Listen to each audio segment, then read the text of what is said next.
when it comes to how these countries relate to the liberal order, you see both convergence and divergence. These countries have benefited from the liberal order and globalization, and of course their own democratic transitions, and they're quite proud of their success as democracies. And they rhetorically support the expansion of democracy around the world for others. But they are not bought into the Western-led international human rights order.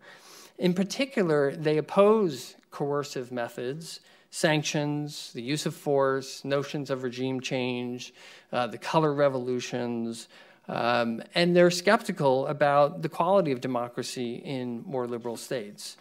They are, in essence, swing states in which sovereignty trumps the notions that we're familiar with of democratic peace, where we have married our values and our interests in our national security strategy, in which we clearly say that the promotion and enlargement of democracy is in our national interest, because democracies are less likely to go to war with one another, less likely to spawn terrorism, less likely to spawn famine and other kinds of crises and failed states.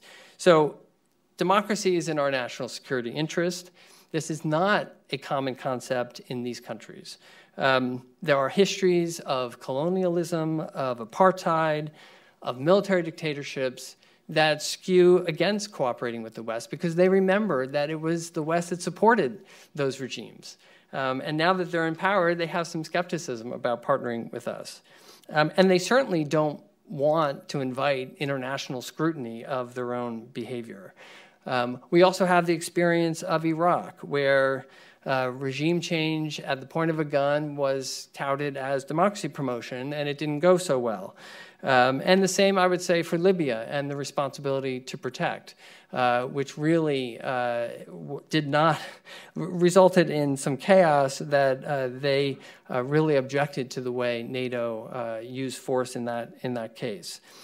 So in effect, they accept the international norms, but not the means to defend them. I would say a form of liberal realism.